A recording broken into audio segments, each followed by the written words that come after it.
আসসালামু আলাইকুম everyone, welcome to আভাস লাইফস্টাইল ব্লগ। এটা ছিল সকালবেলা। সকালে চা করেছি আর পাটিসাপটা পিঠা, রুটি, গরুর মাংস, ডিম পোচ আর ছিল ছানা আর সন্দেশ। সকালে নাস্তা করে চলে গেলাম ঘুরে এসে দুপুরে লাঞ্চও করেছি বাইরে।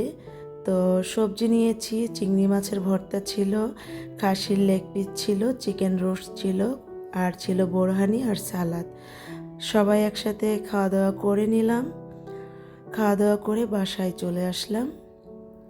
বাসায় চলে এসে ডাইনিং টেবিলটা একটু গুছিয়ে নিয়েছি। রান্নাটা আবার পরিষ্কার করে নিলাম। সকালের নাস্তা যখন করেছি তখন একটু ঝোল লেগেছিল। আমার ডাইনিং টেবিলটা একটু গুছিয়ে এখন রাতের যে খাবার সেটাও তৈরি করব। তো বিকালের নাস্তাটা আগে করে নেই। তো বিকালের নাস্তায় ছিল আমি পুরির ভেতরে গরুর মাংস আর শসা কুচি, আর গরুর মাংসটা আমি একদম ছোট ছোট করে কেটে নিয়েছি। দেখুন, একদম ছোট ছোট করে কেটে নিয়েছি। রান্না করা গরুর মাংস ছিল এটা। আর একটু মাংসের ঝোল দিয়ে দিলাম। এখন দিয়ে দিব চিলি সস। এটা একটু ঝাল যাতে হয় এজন্য চিলি সসটা দিলাম। এভাবে করে পেঁয়াজ, কাঁচামরিচ, ধনেপাতা দিলেও বেশ মজা লাগে। যার যেরকম স্বাদ সে ওরকম করে বানিয়ে নেবেন। এভাবে করে যদি এই পুরি 2 ভাগ করে কেটে যদি দিয়ে খাওয়া যায় বেশ মজা হয় এটা।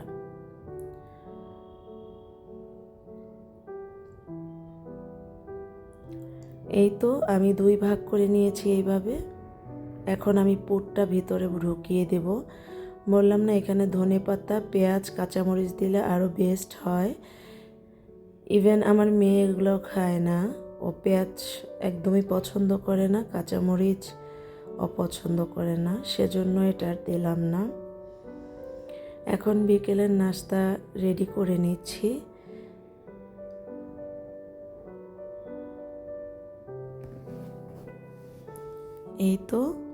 আমার পুরিতে একে একে পুরগুলো আমি ঢুকিয়ে নিচ্ছি।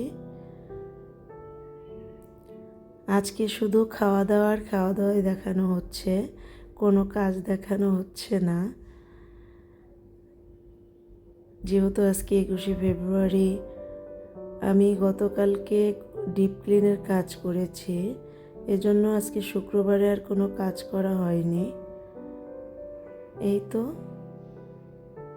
দেখুন, দেখতে কত ইয়ামি লাগছে, খেতে এটা আরও মজা হয়।